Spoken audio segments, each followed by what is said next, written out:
Nera, Simbi, and En had been friends since their first year in the university. They met in the hostel and quickly became close. Though they came from different backgrounds, they shared their dreams and struggles. Darrow was the one who stood out the most. She was beautiful, confident, and had everything a young lady could wish for: expensive clothes, the latest phones, and a lifestyle that made people envy her. Unlike many students who struggled with money, Darren never seemed to lack. She always had enough to spend and even shared with her friends whenever they needed something. When Simbi or En needed something, Dara would give them money without hesitation. She paid for their meals, took them shopping, and even covered some of their school expenses. Simbi was grateful for Dara's kindness, but she often wondered how Dara got her money. Simbi came from a humble home and was used to managing the little her parents sent to her. She spent most of her time studying, determined to graduate with good grades and make her family proud. En, on the other hand, was different. She enjoyed the gifts and money Dara gave them, but wanted more. She envied Dara's luxurious life and longed to have the same lifestyle. She often asked Dara to introduce her to the men who spoiled her with money, but Dara always refused. "Why can't you just connect me?" En would ask. "I want to enjoy life too." Dara would always smile and shake her head. "It's not that simple, En. Just be content with what I give you." En was not satisfied with that answer. She knew Dara was hiding something, and she was determined to find out what it was. One evening, after a long day of lectures, the three friends sat outside their hostel, chatting. Dara had just returned from a shopping trip with new clothes and a designer handbag. "Dara, you're enjoying," Simbi teased. "See how fresh you're looking." Dara laughed. "You people should stop looking at me like that. It's just small enjoyment," and folded her arms. "Dara, be honest with us. How do you afford all these things? You don't work, and we know your parents are not rich."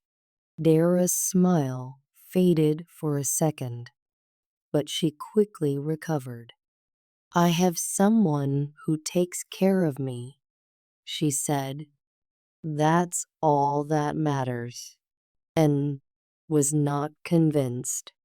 "Then introduce one of his friends to us now. I am tired of managing." Dara's face hardened. "I said no. Stop asking." Simbi noticed the tension and decided to change the topic. "Dara, at least we appreciate all you do for us." "Thank you," Simbi said. Dara nodded, but her mind was troubled. She wished she could tell her friends the truth, but she was too scared. Scared because Ken, her boyfriend, had warned her never to speak of what he had done to her. She could never have children, all because she had chosen money over everything else. If she told anyone, she would die. The thought made her shiver. Dara met Ken in her first year. He was rich, charming, and treated her like a queen. At first, she believed she was just lucky to have found a man who adored her. He took her to expensive restaurants, bought her gifts, and gave her money without asking for anything in return. But everything changed when he invited her to a special business meeting with his friends. He told her she had to do something for him to secure their future. She trusted him, so she agreed. That night, she was taken to a strange house where Ken's friends performed rituals on her. She was scared, but convinced herself it was just part of their culture. It was only later that she realized what had happened. Ken confessed that they had used her womb for rituals. She would never be able to have children. Dara was devastated. Ken, you are evil. How would you do such a thing to me? I thought you said you loved me, she cried, and begged Ken to reverse it. But he laughed. This is the price of wealth, my dear, he said. You can't go back now, and if you tell anyone, you will die. After all, you've been enjoying the proceeds, didn't you? Did you ever bother to ask where the money was coming from? Ken added. Dara was shocked and devastated all at the same time. She wanted to run, but where was she going to run to? The deed had already been done. She wanted to report, but she was too scared. She did not want to die. She was already too deep in it. The money was good, but the price she had to pay was too high. Now she was trapped. She told herself that she would never introduce her friends to Ken and his friends because she knew they were evil, especially Elle, who had severally asked to meet with Ken's friends. She knew they would destroy her just as they had destroyed her. Elle was growing restless. Valentine's Day was approaching, and everywhere she looked in school, girls were talking about the gifts their boyfriends would buy them. She didn't want to be left out. She wanted expensive gifts, money, and a good life. She tried asking Darrow one more time, but the answer was still no. Why don't you want me to enjoy it too? Anne asked angrily. Anne, just be patient, Dara said. Not all money is good money. Anne scoffed. But you are enjoying it, Dara sighed. You don't understand. Every time you tell me, I won't understand. Dara, please make me understand. So you don't want me to date rich guy like you? I get it. No problem. In had had enough. If Dara would not help her, she would help herself. She knew Dara's phone password, and one night, when Dara was asleep, she took her phone and copied Ken's number. The next day, she called him. Hello, my name is Anne. I am Dara's friend. Ken laughed on the other end.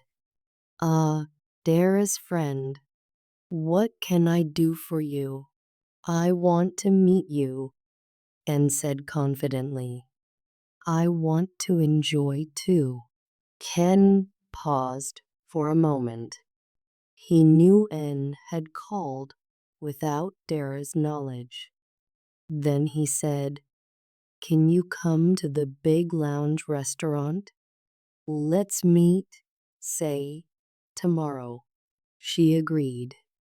Anne's heart raced with excitement. She had done it. She was finally going to have the life she wanted.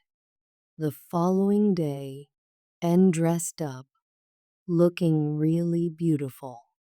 When Dara saw her, she wondered where she was up to. And this one, you're all dressed up. Where are you going? My friend, don't worry. I met this new guy. He's very rich and invited me for a date. Really? And please be careful. The world is not safe anymore, Dara said with a warm smile. My friend, don't worry about me.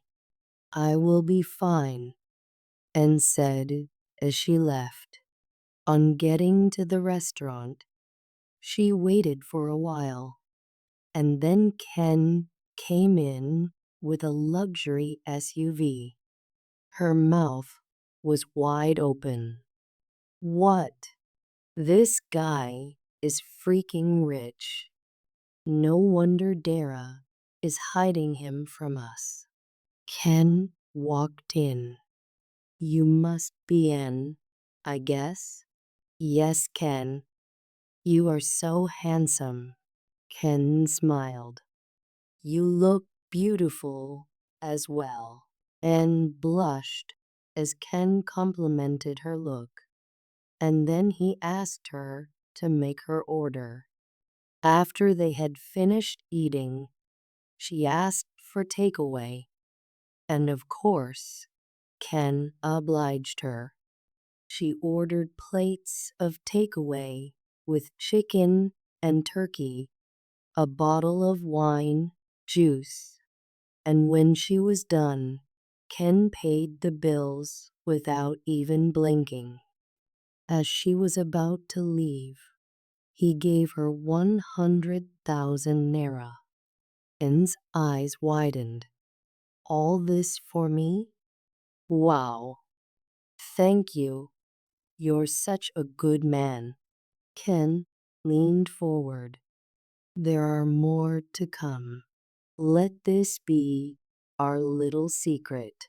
Of course, I am not a baby now, Anne assured him.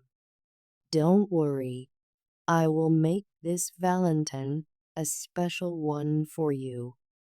And if you do well, 1 million naira will be all yours. Really? Fine man, count me in, and added, Okay then.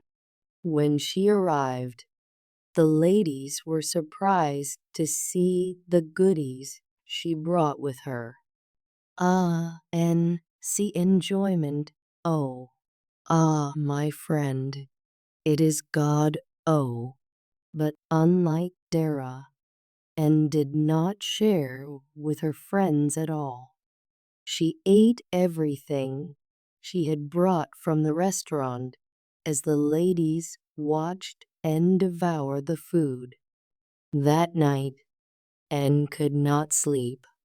Ah, this Dara is a very stingy and wicked girl. No wonder she has been hiding her man from me. She does not want me to enjoy like her. What did I do that I got 100,000 naira on the spot just like that? And welcome to the Good Life Club, she thought to herself. Valentine's Day arrived, and Anne dressed in her best clothes. She told no one where she was going, not even Simbi. She wanted to surprise everyone when she returned with money and expensive gifts. As she left the hostel, Dara noticed she was unusually excited. "Where are you going?" Dara asked. "Just to see someone," and replied with a smirk. Dara shrugged and let her go, not knowing that N was going to meet up with Ken, her boyfriend. Ken welcomed N into his luxurious house with open arms. He poured her a drink and complimented her beauty. "I will give you 1 million naira today," he whispered. "Just relax." N's heart jumped with joy. She imagined all the things she could buy. She didn't know that she had just made the biggest mistake of her life. A day after Valentine's Day, N was nowhere to be found. At first, Simbi assumed she had gone to visit her other friends and would return soon. But as the hours turned into days, worry crept into her heart. Dara, on the other hand, had a sinking feeling. She knew N had been acting strange before she left. She was scared. Where could N have gone to? And to make things difficult for them, she did not tell anyone where she was going. Who were they going to hold responsible? By the third day, their worry turned into panic and wasn't picking up her calls, and her phone had been switched off. Simbi and Dara reported her disappearance to the hostel authorities, who advised them to check with her other friends, but no one had seen or heard from N. Finally, they decided to report the case to the police. Dara struggled with the decision, but N was missing, and something had to be done. The police took the case seriously and began their investigation. They asked Dara and Simbi several questions about N's last known movements. Dara hesitated before finally admitting that N had seemed unusually happy on Valentine's Day. "She didn't tell us where she was going," Simbi added. "She just left." Days turned into weeks, and there was still no sign of N. Dara and Simbi grew restless, barely able to focus on their lectures. The hostel felt empty without N's lively presence, and fear hung over them like a dark cloud. Then one fateful evening, as they sat outside their hostel, they saw a familiar figure staggering towards them and looked like a shadow of herself. Her clothes were torn, her skin was covered in bruises, and her eyes were sunken with fear. As soon as she stepped into the compound, she collapsed, and Simbi screamed, rushing to her side. Dara felt frozen in place, unable to believe what she was seeing. They carried Elle inside, gave her water, and tried to calm her down, and clutched Dara's hands, tears streaming down her face. "I am sorry," she whispered. "I should have listened to you." Dara's heart pounded in her chest. "What happened?" Elle's body shook as she spoke. "Ken, he's a monster. They tried to use me for rituals." Dara gasped, and Simbi covered her mouth in horror. "They locked me in a dark room for days," and continued. "They brought other girls too. I heard their screams. I thought I was going to die, but one night they got drunk and left the door unlocked. I ran. I ran for my life." Dara felt sick to her stomach. She had known Ken was dangerous, but hearing En's experience made it real. En had barely escaped with her life. The next day, En was strong enough to go to the police. She gave them a detailed account of what had happened. She told them about the house, the rituals, and the other girls who hadn't been as lucky as her. The police wasted no time. That night, they raided Ken's house. They found evidence of his horrific crimes, charms, ritual tools, and even belongings of missing girls. Ken and his gang were arrested. When Dara heard the news, she broke down in tears. She had spent years living under Ken's control, afraid to leave, but now his reign of terror was over. Anne, however, was never the same. She was traumatized by her experience. The doctor told her that the ritual had already begun before she escaped, and her health had been affected. She struggled to sleep, haunted by nightmares of what had almost happened to her. Anne tried to return to normal life, but she couldn't. The university reminded her too much of her mistake. She could no longer focus in class, and her health continued to decline. Dara and Simbi tried their best to console her, but nothing could change what had already happened. And barely spoke, barely ate. She withdrew from everyone and spent most of her time in bed, battling nightmares that refused to leave her mind. The once lively, energetic Anne was now a shadow of herself. Dara, weighed down by her guilt, finally confessed the truth about Ken. She told Simbi everything: how he had used her womb for rituals, how Ken had made her live in fear all these years, and how she had tried to protect them without revealing her own pains. Simbi was heartbroken for both of them, and, despite her suffering, asked for Dara's forgiveness. She admitted that her greed had blinded her, and she had made a terrible mistake. "I am sorry, Dara, for being such a bad friend, for wanting to steal your man away from you. I thought I was the smart one. Now see where it has landed me. I am truly sorry."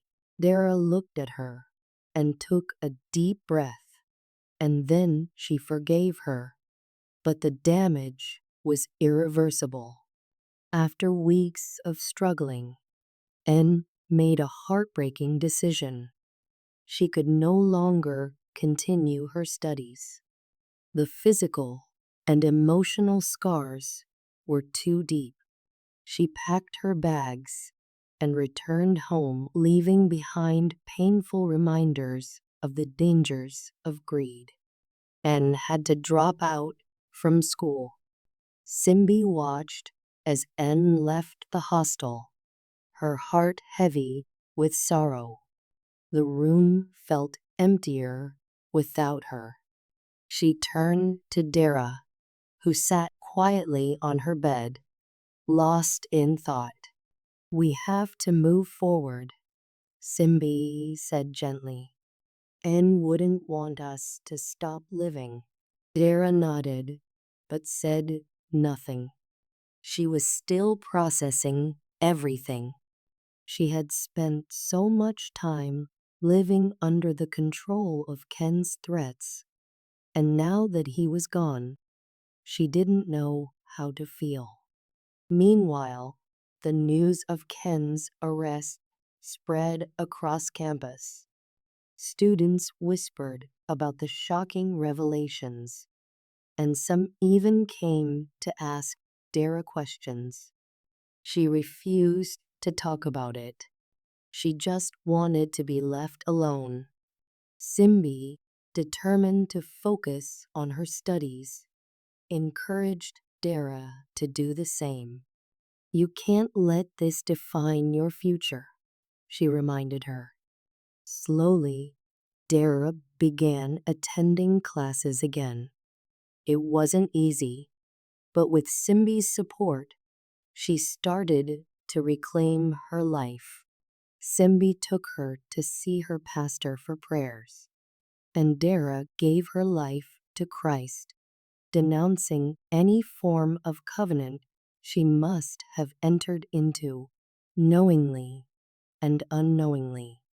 From then onwards, Dara began to feel peace, the type she had never felt before. Months passed, and things began to change. Dara and Simbi worked hard in school, avoiding unnecessary attention. Though the memories of what happened still haunted them, they refused to let it break them. One afternoon, Dara received an unexpected call from N.